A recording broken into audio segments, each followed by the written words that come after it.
हम अमन चाहते हैं, मगर जुर्म के खिलाफ अगर जंग लाजमी है तो जंग ही सही।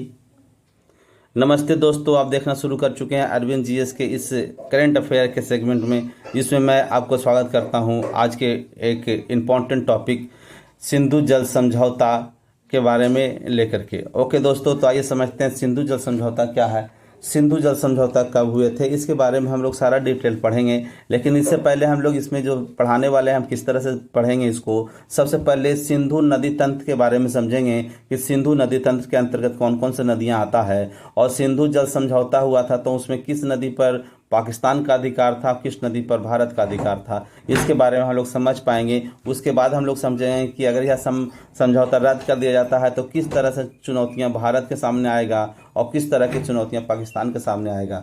दोस्तों, तो इसी के बारे में हम लोग आगे बढ़ते हैं, तो मेरे साथ बने रहिएगा। अगर आप हमारे चैनल पर नए हैं तो कृपया करके सब्सक्राइब करेंगे, और अगर आपको वीडियो पूरा देखेंगे, वीडियो अच्छा लगे तो कृपया लाइक भी करेंगे, अपने दोस्तों के पास भी इसको शेयर करेंगे दोस्तों।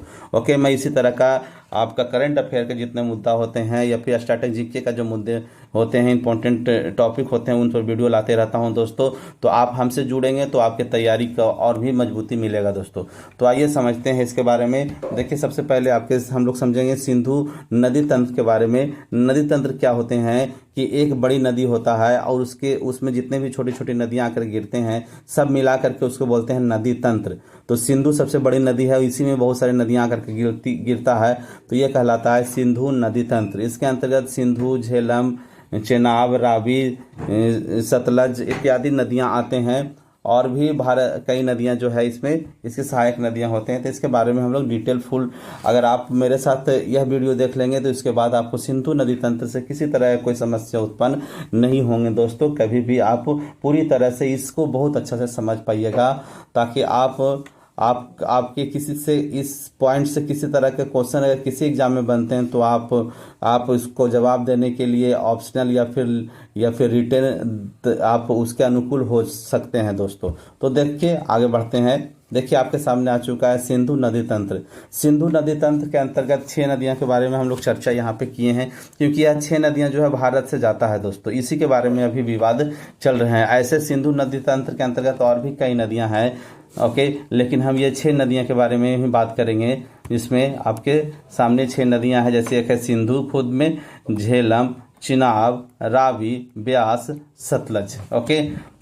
ओके दोस्तों, तो ये हो गया सिंधु नदी तंत्र के 6 इंपॉर्टेंट नदियां जो भारत से होकर के बहता है। इसी के बारे में विशेष चर्चा करेंगे, लेकिन और भी चलते हैं आपके सामने। नेक्स्ट पेज जो आ रहा है वो है क्या है, देखिए एक मैप आ चुका है जो आपको सिंधु नदी तंत्र के सभी नदियां के बारे में बताता है। देखिए दोस्तों, ये हो गया हमारा प्यारा भारत। देखिए ये भारत, और भारत से ये होकर के ये जो नदियां हैं, ये देखिए ये हो गया आपका प्यारा भारत, ठीक है। और ये भारत से होकर के देखिए सारा नदियां जो है ये है। देखिए ये चाइना, जो आज के डेट में ये तिब्बत है, अभी चाइना के पास है, तो यहाँ से देखिए यहीं से निकलता है ये नदी, यही है आपका सिंधु नदी। देखिए ये सिंधु नदी जो है इस तरह से जाता है, भारत के लद्दाख को पार करता है, ये पाकिस्तान में चला जाता है। ये पाकिस्तान का एरिया हो गया, देखिए ये पाकिस्तान का एरिया हो गया, पाकिस्तान में चला जाता है दोस्तों। ओके, उसके बाद देखिए यहाँ पे ये है आपका झेलम नदी। ओके, उसके बाद आपका चेनाब नदी है, देखिए चेनाब नदी। उसके बाद आपको ये रावी नदी है, देखिए रावी नदी। उसके बाद देखिए ब्यास नदी है, ओके, और यहाँ से निकलता है सतलज नदी, ठीक है। तो ये है आपका 6 नदियाँ। तो इसके बारे में हम लोग बारी बारी से समझेंगे, है ना, तो आपको पूरी तरह से समझ में आ जाएगा आपका। नेक्स्ट क्वेश्चन जो है, आप नेक्स्ट देखिए पेज आपके सामने आ चुका है जो सिंधु नदी के बारे में है। ये देखिए इसमें केवल सिंधु नदी के बारे में बताया गया है, कहाँ से कहाँ तक निकलता है, कहाँ तक जाता है। देखिए दोस्तों, सिंधु नदी का जो उद्गम होते हैं, जहाँ से निकलता है उसको उद्गम कहते हैं। तो उद्गम कहाँ से निकल रहा है, बोखर-चू हिमनद से। याद रखेंगे यहाँ पे बोखर-चू हिमनद। ये बोखर-चू हिमनद कहाँ है, तो मानसरोवर झील में है। और मानसरोवर झील कहाँ, तो तिब्बत में है। तिब्बत कहाँ, तो तिब्बत पर ही अभी आपको चीन का कब्जा है, तो चीन भी कर सकते हैं यहाँ पे, ठीक है। देखिए दोस्तों, ये हिमालय को जैसे ही पार करेंगे तो यहाँ पे ये मिलेगा काराकोरम पर्वत श्रेणी। और काराकोरम में एक पर्वत जिसको बोलते हैं कैलाश पर्वत। कैलाश पर्वत जो है, कैलाश पर्वत में ही एक झील है जिसको बोलते हैं मानसरोवर झील, ठीक है। मानसरोवर झील, और मानसरोवर झील में एक हिमनद है जिसको बोलते हैं बोखर-चू हिमनद। क्या नाम है, बोखर-चू, चू के मतलब हिमनद होता है, बोखरचू। और इसी हिमनद से निकलता है एक नदी जो पहले तो तिब्बत में प्रवाहित होता है, उसके बाद भारत के लद्दाख में घुसता है, और लद्दाख में घुसने के बाद यह लद्दाख पार करता है, भारत के लद्दाख के बाद ये पीओके में चला जाता है, पीओके के बाद ये चला जाता है आपका पाकिस्तान में। अब पाकिस्तान के बाद ये पाकिस्तान पार करके अरब सागर में, कराची के पास अरब सागर में गिर जाता है दोस्तों। तो ये हो गया आपको सिंधु नदी के बारे में। सिंधु नदी निकलता कहाँ से? बोखरचू हिमनद से। अगर क्वेश्चन आपसे पूछेगा सिंधु नदी कहाँ से निकलता है, तो इसका आंसर बोखरचू हिमनद भी हो सकता है। अगर बोखरचू हिमनद रहे, मानसरोवर रहे, तो मानसरोवर भी हो जाएगा। अगर ये सब कुछ नहीं रहे, तिब्बत रहे, तो तिब्बत भी हो जाएगा। ये सब कुछ नहीं रहे, चीन रहे, चीन भी हो जाएगा। तो ये सारा इसका आंसर होगा। सिंधु नदी कहाँ से निकलता है? बोखरचू हिमनद से। कहाँ से? मानसरोवर से। कहाँ से? तिब्बत से निकलता है दोस्तों। ओके, इसका मुहाना कहाँ है? तो अरब सागर में है, कराची के पास, पाकिस्तान में। ये पाकिस्तान में अरब सागर में गिरता है, कराची के पास। इसके सहायक नदियां की बात करें तो एक है श्योक नदी। अब देखिए इसको सहायक नदियां के अगर हम आपको मैप पर दिखाऊं, ठीक है, बना करके मैं दिखाता हूं, तो ये हो गया भारत में लद्दाख में आकर के एक नदी मिलता है, इसको बोलते हैं श्योक नदी। ओके, और आगे बढ़िएगा तो एक और गिलगिट बाल्टिस्तान में आकर के मिलता है गिलगिट नदी। ओके, फिर पाकिस्तान में इसमें आकर के मिलता है काबुल से काबुल नदी। एक और नदी है, इसमें मिलता है खुर्रम नदी। तो ये आपको अगर बात करेंगे तो राइट साइड से बाएं किनारे से, दाएं किनारे से 1 2 3 4 नदियां आपको स्पष्ट दिख रहे हैं। श्योक नदी, गिलगिट नदी, काबुल नदी, खुर्रम नदी। ओके, और लद्दाख में एक और नदी आता है बाएं किनारा से, जिसको बोलते हैं जौस्कर नदी। जौस्कर। ओके, तो ये सब नदियां इसका सहायक नदी है। उसके और आगे बढ़िएगा तो इसमें एक नदी भारत से जाता है जो कहलाता है पंचनद नदी। पंचनद, देखिए पंचनद नदी भी इसका सहायक नदी है। ये पंचनद नदी जो है यह 5 नदियों से मिलकर बना है। कौन कौन? झेलम, चिनाब, रावी, ब्यास, सतलुज। ये 5 नदी मिल गया है तो पंचनद नदी कहलाता है। पंचनद नदी जाकर के सिंधु नदी में मिलता है दोस्तों। ओके, तो आइए डिटेल से हम लोग इसी पंचनद नदी के बारे में विस्तार से हम लोग पढ़ेंगे। ओके, ये कहाँ कहाँ बहता है? अगर आपसे पूछे किस क्षेत्र में ये प्रवाहित करता है, नदियों को पानी डालता है, तो सबसे पहले तिब्बत से निकलता है, तिब्बत में बहेगा। उसके बाद भारत के लद्दाख में बहता है, उसके बाद पाकिस्तान चला जाता है, पूरे पाकिस्तान में बहता है। इसमें सिंधु नदी जो है सबसे ज़्यादा पाकिस्तान में प्रवाहित होती है। ओके, आगे बढ़ते हैं दोस्तों। ये हो गया सिंधु के बारे में हम लोग डिटेल जान चुके हैं। कहाँ से निकलता है? बोखरचू हिमनद से निकलता है, मानसरोवर झील से निकलता है, तिब्बत से निकलता है। गिरता कहाँ है? कराची के पास अरब सागर में गिरता है, पाकिस्तान में। ओके दोस्तों, इसके सहायक नदियों में हम लोग बताएं श्योक नदी, गिलगिट नदी, काबुल नदी, खुर्रम नदी, झेलम नदी, चेनाब नदी, ब्यास नदी, सतलुज नदी, और एक और नदी जो बताए थे जौस्कर नदी। दोस्तों ये सब याद रखेंगे, आप याद करने वाली पॉइंट है। नेक्स्ट क्वेश्चन जो है आपके सामने, नेक्स्ट पेज देखिए आ गया है झेलम नदी के बारे में। झेलम नदी ये हो गया आपको, देखिए ये हो गया आपका सिंधु नदी। ये सिंधु नदी, ये किनारा पर आ गया सिंधु नदी। एने से देखिए आ रहा है खुर्रम और काबुल। इधर बढ़ते हैं दोस्तों, देखिए दूसरा नदी जो है यही है आपका, जो अभी हम लोग पढ़ने वाले हैं, झेलम नदी। देखिए झेलम नदी आ गई है, ये देखिए झेलम नदी। ओके, तो झेलम नदी कहाँ से निकलता है दोस्तों? ये जहाँ से झेलम नदी निकल रहा है उसको बोलते हैं शेषनाग झील से। ओके, शेषनाग झील से निकलता है झेलम नदी, ठीक है। और ये झेलम नदी कहाँ कहाँ प्रवाहित होता है? तो झेलम नदी जो प्रवाहित होता है जम्मू कश्मीर प्रवाहित होता है, और जम्मू कश्मीर के बाद ये चला जाता है पाकिस्तान में। अब पाकिस्तान में प्रवाहित होता रहता है। और एक पाकिस्तान में एक नदी आता है जो भारत से ही जाता है, उसको बोलते हैं चेनाब नदी। चेनाब नदी में यह नदी मिल जाता है दोस्तों। ओके, तो इसका मुहाना चेनाब हो गया। निकलता कहाँ से? शेषनाग से, भारत के जम्मू कश्मीर में है, वहाँ से निकलता है दोस्तों। तो आइए इसके बारे में थोड़ा डिटेल ये सब याद रखेंगे। ये पॉइंट जो है देखिए आपको लिखने की कोई आवश्यकता नहीं है, मैं इसको अपने टेलीग्राम पे डाल देता हूँ, और इस वीडियो में उसका लिंक डिस्क्रिप्शन में डाल देता हूँ। वहाँ से भी जा करके आप टेलीग्राम पर हमारे टेलीग्राम पर जाइएगा, अरविंद GS लिखिए टेलीग्राम पर, अरविंद GS, ठीक है। तो आपको ये PDF खुल जाएगा। ओके, अब आप वहाँ से भी PDF डाउनलोड कर सकते हैं। इसको आप लिखने की कोई ज़्यादा आवश्यकता नहीं है दोस्तों, ठीक है। तो ये है आपके, और इसमें देखिए झेलम नदी के बारे में हम पहले भी बता चुका है, यहाँ भी देख लीजिए क्या कहता है। उद्गम कहाँ से? तो शेषनाग झील से। शेषनाग झील कहाँ है? जम्मू कश्मीर में है दोस्तों। इसका विस्तार कहाँ है? तो जम्मू कश्मीर में विस्तार है, भारत के केवल जम्मू कश्मीर में। उसके बाद ये पाकिस्तान चला जाता है, तो भारत और पाकिस्तान में इसका विस्तार देखने को मिलता है दोस्तों। सहायक नदी में किशन गंगा एक नदी है जो सहायक नदी है इसका। जम्मू कश्मीर में एक नदी नदी प्रवाहित होती है किशन गंगा, और किशन गंगा पर किशन गंगा प्रोजेक्ट भी चलता है जिससे विद्युत उत्पादन होते हैं दोस्तों।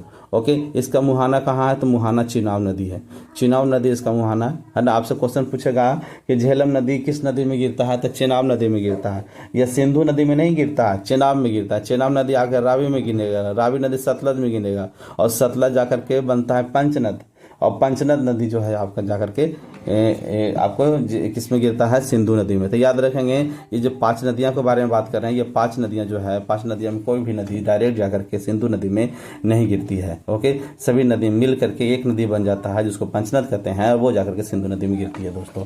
ओके, ये हो गया झेलम के बारे में समझ चुके हैं। झेलम नदी कहाँ से निकलती है? शेषनाग से निकलता है, जम्मू कश्मीर और उसके बाद पाकिस्तान में चला जाता है। किशन गंगा इसका एक सहायक नदी है, और मुहाना इसका चेनाब है। ये याद रखेंगे, रट लेंगे इसको दोस्तों। आगे बढ़ते हैं, नेक्स्ट क्वेश्चन आपके सामने चेनाब नदी के बारे में आ गया, इसके बारे में समझते हैं। ये तो हो गया आपका झेलम नदी ऊपर वाला, ये हो गया सिंधु। देखिए ये नदी जो है आपका सिंधु हो गया है। देखिए इंडस नदी हो गया, ये सिंधु, और ये हो गया झेलम, और ये नदी जो है बह रहा है, ये है चेनाब नदी दोस्तों। चेनाब नदी में ही देखिए ये नदी जो है आपका ऊपर से झेलम नदी आकर चेनाब नहीं मिला, तो चेनाब नदी का ये हो गया सहायक, सॉरी ये आपको देखिए चेनाब नदी का सहायक नदी झेलम नदी हो गया, यहाँ पे स्पष्ट दिख रहा है आपको। ओके दोस्तों, तो इसके बारे में कुछ जान लीजिए क्या है। देखिए यह कहाँ से निकलता है? सबसे पहले उद्गम जान लीजिए, तो उद्गम बड़ा लाचला दर्रा से निकलता है। हिमाचल प्रदेश में एक दर्रा है जिसको बोलते हैं बड़ा लाचला दर्रा। ओके, दर्रा क्या होते हैं? पर्वतों के बीच में जो रास्ता होते हैं उसको दर्रा कहा जाता है दोस्तों, नदियों के द्वारा निर्मित किए जाते हैं ये।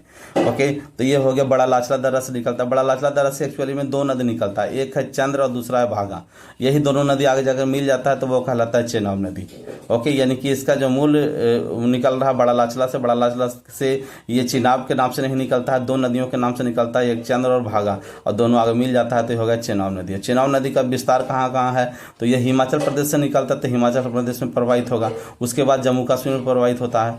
ओके, और उसके बाद ये पाकिस्तान में चला जाता है दोस्तों। हिमाचल प्रदेश, जम्मू कश्मीर और पाकिस्तान में ये इसका प्रवाह मार्ग है दोस्तों। ओके, इसलिए यह नदी जो है काफ़ी इंपॉर्टेंट हो जाते हैं। ओके, देखिए सहायक नदियाँ में बात करें तो इसकी सहायक नदी झेलम नदी अभी बताए कि झेलम नदी इसमें पानी डाल देता है तो मुहाना हो गया झेलम का ये, और जिसमें जो पानी डाल रहा है वो सहायक नदी हो गया। ठीक है, मुहाना इसका कहा है तो इसका मुहाना है रावी नदी। ओके, पाकिस्तान में आप जाइए तो पाकिस्तान में ही रावी नदी मिलेंगे। देखिए ये आ गया रावी नदी, रावी नदी में ही यह नदी जा करके मिल जाता है दोस्तों, इसलिए रावी नदी इसका मुहाना हो गया, अर्थात रावी नदी का ये नदियाँ क्या हो गया? सहायक नदी हो गया दोस्तों। आगे बढ़ते हैं, देखिए आपके सामने रावी नदी अब आ जाएगा, रावी नदी को समझते हैं। देखिए ये हो गया रावी नदी। रावी नदी क्या है दोस्तों? रावी नदी जो है आपको देख रहे होंगे कि यहाँ से निकल रहा है। देखिए ये है आपका रावी नदी, देखिए ये रावी नदी, केवल रावी नदी पर मैं पेन चला रहा हूँ, रावी नदी।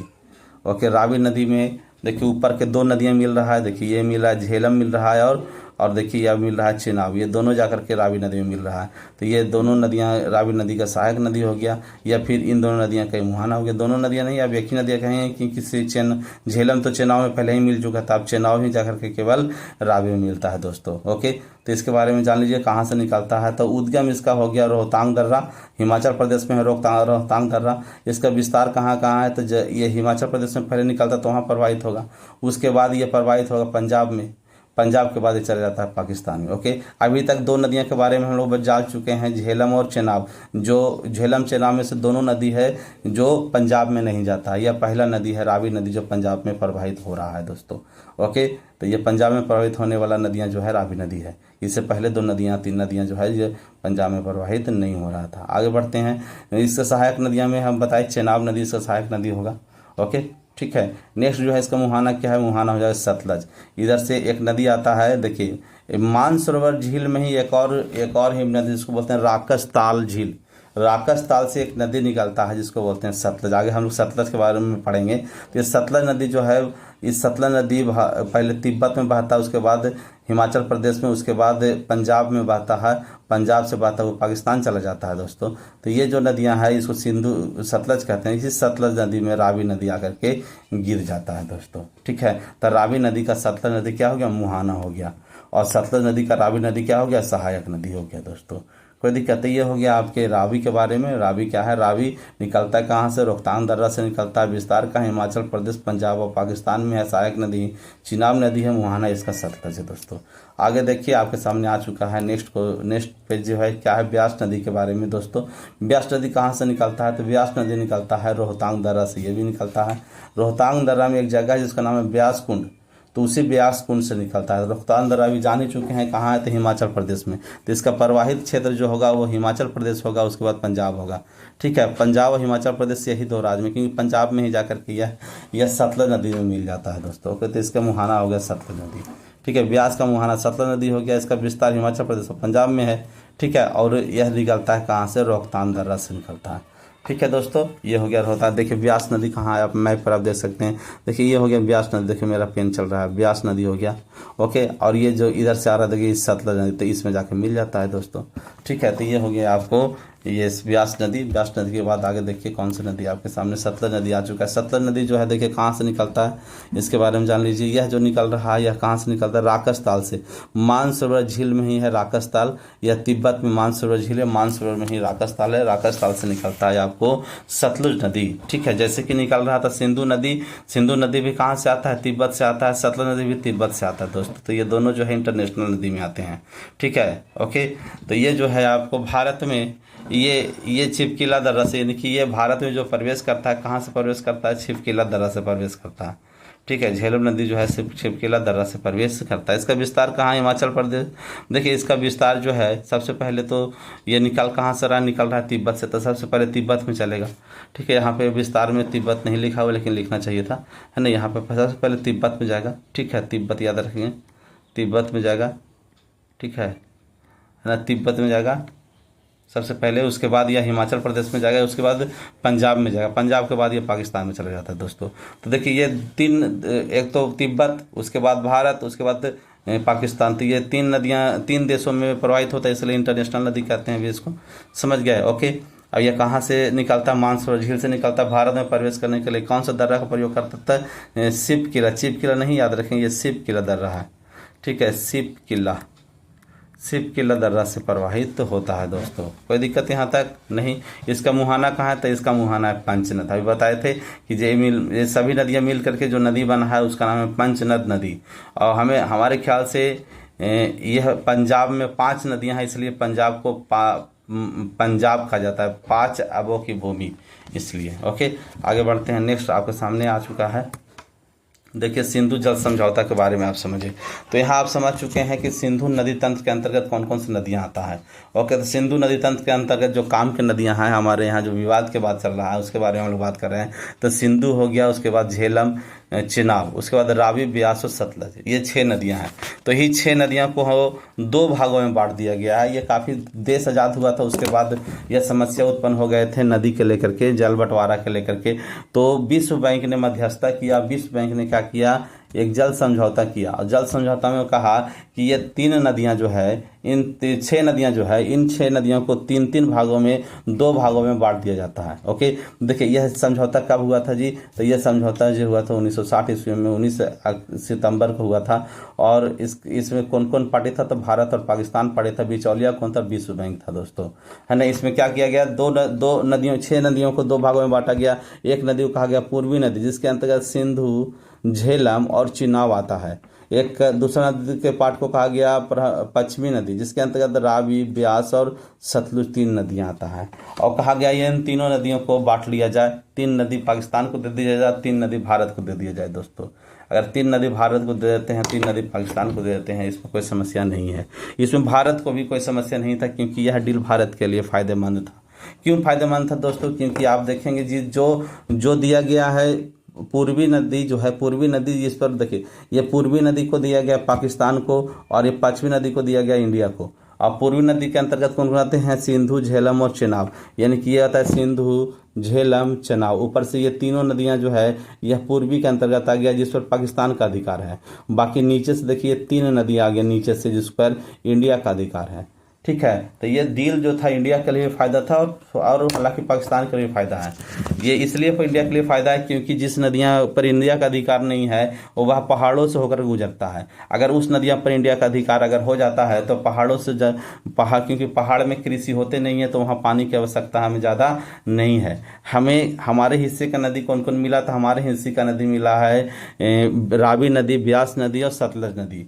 तो रावी, ब्यास, सतलज जो है कहाँ से गुजरता है? तो हिमाचल प्रदेश, पंजाब से, और पंजाब से गुजरता है। हिमाचल प्रदेश, पंजाब जो है हमारे लिए कृषि योग्य भूमि है दोस्तों। पंजाब ज़्यादातर है, पंजाब हो गया, हरियाणा हो गया, राजस्थान हो गया, ये सब क्षेत्र जो है कृषि योग्य भूमि है। अगर हमें इन नदियों पर अधिकार मिल गया तो ये हमारे लिए सिंचाई के क्षेत्र में काफ़ी योगदान प्रदान करता है दोस्तों। इसलिए यह डील हमारे लिए काफ़ी इम्पोर्टेंट और अच्छा था हमारे लिए, क्योंकि अगर हम ऊपर वाले नदियों को हम बांध भी बना दे तो ये हमारे लिए कारगर साबित नहीं होगा। इसलिए दोस्तों यह डील हमारे लिए फ़ायदा था और हो सकता है और पाकिस्तान के लिए भी फ़ायदा था दोस्तों। इसलिए यह डील जो है पर साइन हो गया और यह डील चलता रहा, लंबा समय तक चलता रहा। यह समझ लीजिए कि 1960 से लेकर के हर एक वर्ष मतलब समझ लीजिए कि आज तक चल रहा है। अभी कोई समस्या नहीं है, बस केवल समस्या जो है पहलगांव में जो आतंकवादी हमले हुए हैं उसमें सरकार में हम लोग समझते हैं दोस्तों। ओके, देखिए इसमें क्या है, इसमें जब समझौता हुआ था 1960 ईस्वी में, इसमें कहा गया था ये पूर्वी नदी है, उस पूर्वी नदी पर अधिकार पाकिस्तान का होगा।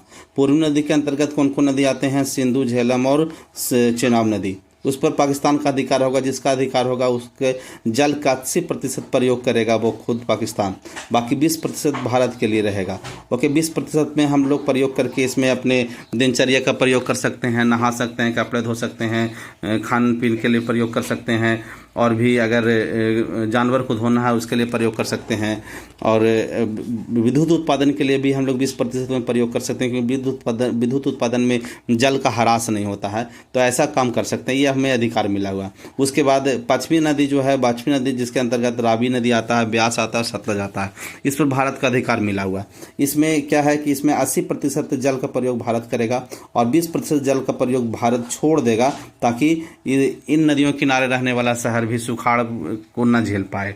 ओके, इसलिए क्योंकि यह जो रावी नदी है, ब्यास है, रावी नदी है, सतलज नदी है, ये दोनों नदियां के किनारे बड़े बड़े पाकिस्तान में शहर हैं। जैसे रावी नदी किनारे लाहौर शहर स्थित है, तो लाहौर में भी पानी चाहिए, तो 20% पानी लाहौर के लिए या फिर और भी नदी शहरों के लिए छोड़ना है ना। तो ये प्रयोग जो है ये दिया गया। तो ये सारा चीज़ सिंधु जल समझौता, सिंधु जल ट्रीटी जो 1960 ईस्वी में हुआ था, जिसका अध्यक्षता डब्ल्यू बैंक ने किया था भारत और पाकिस्तान के बीच में, इसके तहत ये प्रावधान थे हमारे पास। ओके, अब अभी जो है सिंधु जल समझौता को रद्द करने की बात चल रहा है। तो रद्द अगर कर दिया जाएगा तो ये तो बात सही है कि पाकिस्तान के लिए बहुत बड़ा समस्या उत्पन्न हो जाएंगे, सुखाड़ की स्थिति होगा और काफ़ी दिक्कत होंगे वहाँ समझ लीजिए कि लोग कृषि बहुत बड़ा प्रभावित होगा, आम जनमानस का काफ़ी नुकसान होंगे अगर यह समझौता को पूरी तरह से रद्द कर दिया जाता है तो। ओके,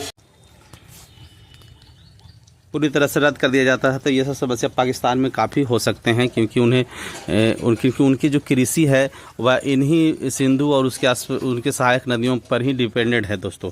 ओके, लेकिन भारत के लिए भी कई चुनौतियों का सामना करना पड़ सकता है अगर यह सिंधु जल समझौता को रद्द किया जाता है तो। देखिए कौन कौन सा समस्या, कौन कौन सा चुनौती आ सकता है अगले में। देखिए इसमें हम देखिए भारत के साथ भी कई समस्या उत्पन्न इसमें हो सकते हैं, जैसे कि आप देख रहे हैं। देखिए यह समझौता को रद्द करेंगे तो कई चुनौतियां उत्पन्न होंगे। क्या होंगे? सबसे पहले अंतर्राष्ट्रीय कानूनी बाध्यता होंगे। अंतर्राष्ट्रीय कानूनी बाध्यता वियना समझौता हुआ है, जिसके तहत आप किसी भी अगर द्विपक्षीय बात चल रहा है तो उसमें एक पक्ष आसानी से नहीं निकल सकता, उसके लिए काफ़ी तरह के समस्याएं झेलना पड़ेगा। वियना समझौता के अनुसार ऐसा है। ओके, विश्व बैंक की भूमिका भी इसमें जो है, विश्व बैंक की भूमिका है, जिससे क्योंकि यह जो समझौता हुआ था विश्व बैंक की अगुवाई में हुआ था, इसलिए विश्व बैंक का भी हम लोग नाराज नहीं कर सकते हैं दोस्तों। ओके, है ना। राजनयिक प्रतिक्रिया भी काफ़ी उत्पन्न होंगे। राजनयिक प्रतिक्रिया अगर हम लोग अंतर्राष्ट्रीय आलोचना का भी स्वीकार करना पड़ेगा, क्योंकि भारत जो है, भारत का संस्कृति है वसुधैव कुटुंबकम, दुनिया को अपना परिवार समझता है। और अगर हम जल नहीं दें, यानी कि सिंधु जल समझौता रद्द करने का मतलब है कि हम पाकिस्तान को जल ना जाने दें, तो ये हमारे संस्कृति के खिलाफ है, हमारे जो संस्कृति विचारधारा है उसके खिलाफ हो जाता है ना। तो ये हम लोग अंतर्राष्ट्रीय आलोचना का शिकार हो सकते हैं। दूसरा, तकनीकी और संरचनात्मक सीमाएं। ओके, तकनीकी और संरचनात्मक सीमाएं सबसे इम्पोर्टेंट हो जाता है, क्योंकि इसमें क्या है कि हम अगर जल समझौता को रद्द भी कर देते हैं तो क्या पूरे पानी को हम रोक सकते हैं? ओके, अगर पूरे पानी को रोकने के लिए क्या हमारे पास क्षमता है, हमारे पास इतना डैम है या फिर इतना व्यवस्था है ताकि हम पूरे नदियां के पानी को रोक करके हम सागर तक ले जा सकें? इसके लिए हमें सागर तक लिंक बनाना पड़ेगा, जिसके लिए कई गांव, कई शहरों को विस्थापित करना पड़ेगा। ये एक नई तरह के समस्या उत्पन्न हो सकते हैं। ओके, और अगर हम लोग डैम भी बनाते हैं तो पहाड़ों के में अगर डैम बना दे, सिंधु नदी पहाड़ों से जा रहा है, झेलम पहाड़ों से जा रहा है, अगर उसमें हम डैम बना करके भी अगर उसको स्टोर करते हैं तो ये जो समस्या एक और नया उत्पन्न हो जाएंगे, क्योंकि इन क्षेत्रों में आपका आतंकवादी भी एक्टिव होते हैं। आतंकवादी क्या करेंगे, यह डैम को ही तोड़ करके बाढ़ ला सकता है जब चाहेगा तो एक अलग तरह की समस्या उत्पन्न हो सकते हैं इसमें। दूसरी समस्या अंतर्राष्ट्रीय ये भी हो सकता है, क्योंकि यह सब अभी ये जो नदियाँ, इसमें से 2 नदी जो है, सिंधु और सतलज, ये आता है चीन से। ओके, तो चीन जो है, चीन से आता है, तो अगर हम पाकिस्तान ना जाने देंगे तो हो सकता है कि चीन भी हमें यह नदी को ना आने दे, तो ये भी एक समस्या उत्पन्न हो सकते हैं दोस्तों। ओके, तो ये इतना आसान नहीं है कह देना केवल। हाँ, ये सरकार के दबाव देने के लिए हो सकता है, लेकिन रियली में इसको हम इम्प्लीमेंट करना काफ़ी सरकार के मुसीबत का सामना करना पड़ सकता है, क्योंकि यह पानी को आप रोक ही नहीं सकते। एक नदी को नहीं रोक सकते हैं, 5-5 नदियों को कैसे रोक करके हम इसको रास्ता बदल सकते हैं? हाँ, ये कर सकते हैं कि जो हम 80% प्रयोग कर रहे हैं पानी, वो हम 100% प्रयोग कर सकते हैं, ताकि कुछ नदियों को, जैसे रावी नदी, सतलज नदी, इनको हम रोक करके अपने राजस्थान जैसे इलाके में, जहाँ रेगिस्तान इलाका है, उन क्षेत्रों में पानी ले जा सकते हैं दोस्तों। ओके, देखिए अभी जो हम लोग 80% अधिकार मिला हुआ है जिस नदियों पर, हम लोग 80% इम्प्लीमेंट नहीं कर पा रहे हैं। 80% भी हम लोग पानी का इस्तेमाल नहीं कर पा रहे हैं। अगर 80% भी पानी का इस्तेमाल करेंगे तभी पाकिस्तान को काफ़ी नुकसान हो सकता है दोस्तों। केवल ठीक है, तो ये जो है आपको चुनौती का सरकार के सामने ये चुनौती है। ओके, आगे देखते हैं इसमें। ठीक है, राजनीतिक दबाव भी हो सकता है, आंतरिक दबाव भी हो सकता है इसमें। ठीक है, और संभावित युद्ध का भी जोखिम है दोस्तों, यानी कि ऐसा करने पर हो सकता है कि एक युद्ध हो जाए, है ना। लेकिन युद्ध से भारत थोड़ी डर रहा है, भारत के पास पाकिस्तान से कई गुना मजबूत सेना है, हथियार है, कोई दिक्कत उसमें नहीं है। हाँ, यहाँ एक विकल्प हो सकते हैं, अगर आप सरकार चाहेगा कि रियली में हम पाकिस्तान को घुटने पर ला सकते हैं, तो यही मौका था हमें POK वापस लेने का।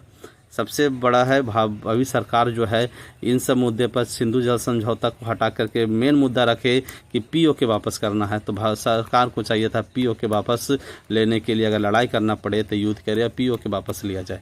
ओके, है ना, ताकि POK अगर आता है तो हमारे साथ काफ़ी फ़ायदेमंद होंगे। ये POK आने से क्या फ़ायदेमंद होगा, ये किसी एक नए वीडियो में आपको बताएंगे, है ना। क्योंकि POK अगर आ जाता है तो हमें अफ़गानिस्तान के साथ एक रास्ता मिल जाएगा, है ना। चाइना और पाकिस्तान के साथ जो कॉरिडोर बन रहा है वो भी स्थगित हो जाएंगे। तो ये राजनीतिक हमें जियोपॉलिटिक्स में काफ़ी सहायता हो सकता है। तो सरकार को चाहिए POK वाला चीज़ को ज़्यादा ध्यान दिया जाए, और सिंधु समझौता को रद्द करने को बहुत बड़ा ये नहीं है, यह चरितार्थ करना बहुत मुश्किल है। सरकार के सामने भी बहुत बड़ा समस्या उत्पन्न हो सकते हैं। ओके, आगे बढ़ते हैं। देखिए नेक्स्ट जो है आपके पास यही है सिंधु जल समझौता जो, ठीक है।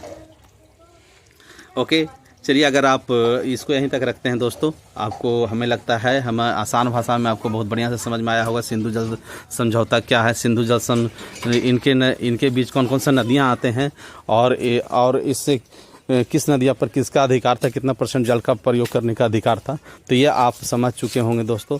तो अगर आप हमारे चैनल में नए हैं तो कृपया करके चैनल को सब्सक्राइब करेंगे, सब्सक्राइब करके बेल आइकन दबा देंगे और ऑल दबा दें, ताकि आपको जब भी वीडियो बनाऊं तो आपको नोटिफिकेशन चल जाए।